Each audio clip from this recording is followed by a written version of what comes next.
कई बार हमें कोई दूसरा दुख नहीं पहुंचाता, बल्कि हम अपने दुखों की वजह खुद ही बन जाते हैं। इस बात से हमें खुद को बचाना चाहिए, क्योंकि ऐसा करने से हम खुद को परेशान करते हैं। ज्यादातर लोग अपने दुखों की वजह दूसरों को मानते हैं, जबकि कई बार ऐसा होता है कि हमें कोई दूसरा दुख नहीं पहुंचाता, बल्कि हम अपने दुखों की वजह खुद ही बन जाते हैं। इस बात से हमें खुद को बचाना चाहिए, क्योंकि ऐसा करने से हम खुद को ही परेशान करते हैं और डिप्रेशन में चले जाते हैं। ऐसा ही एक प्रेरक प्रसंग गौतम बुद्ध का भी है, जो हमें अपने दुखों की वजह खुद को न बनने देने के लिए प्रेरित करता है। आइए जानते हैं इस प्रेरक प्रसंग के बारे में। एक बार गौतम बुद्ध नगर में घूम रहे थे।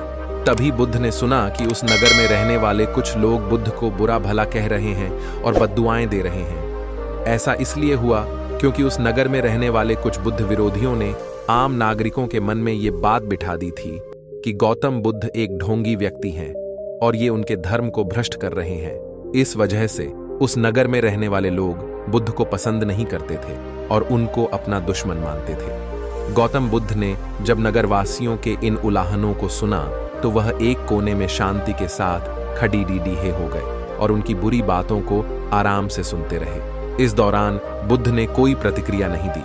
कुछ देर बाद जब नगरवासी बुद्ध को बुरा भला कहते हुए थक गए और चुप हो गए, तो गौतम बुद्ध ने उन नगरवासियों से कहा, क्षमा चाहता हूं, लेकिन अगर आप लोगों की बातें खत्म हो गई हैं तो मैं यहां से जाऊं? ये सुनकर उनको बुरा कहने वाले लोग बहुत आश्चर्यचकित हुए। तभी वहां मौजूद लोगों में से एक व्यक्ति ने बोला, हम लोग तुम्हारा गुणगान नहीं कर रहे हैं, तुमको उलाहने दे रहे हैं और तुम्हें बुरा बोल रहे हैं।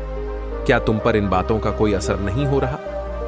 उस व्यक्ति की बात का जवाब देते हुए गौतम बुद्ध ने कहा, आप सब चाहें मुझे कितनी भी गालियां दें या कितना भी बुरा कहें, मैं इन्हें खुद पर नहीं लूंगा, क्योंकि मैं जानता हूं कि मैं कुछ गलत नहीं कर रहा। इसलिए इन बातों को जब तक मैं स्वीकार नहीं करता, तब तक इनका मुंह पर कोई असर नहीं पड़ रहा है। गौतम बुद्ध ने आगे कहा, जब मैं इन गालियों और बुराइयों को अपने ऊपर लूंगा ही नहीं, तो ये निश्चित तौर पर आपके पास ही रह जाएंगी और मुझ पर असर नहीं करेंगी। गौतम बुद्ध का ये प्रेरक प्रसंग हमें ये शिक्षा देता है और इस बात के लिए प्रेरित करता है कि जब आप गलत नहीं हैं, तो किसी की गलत और निगेटिव बातों का असर कभी भी खुद पर नहीं लेना चाहिए, क्योंकि इससे आप अपने ही दुखों की वजह खुद बन सकते हैं।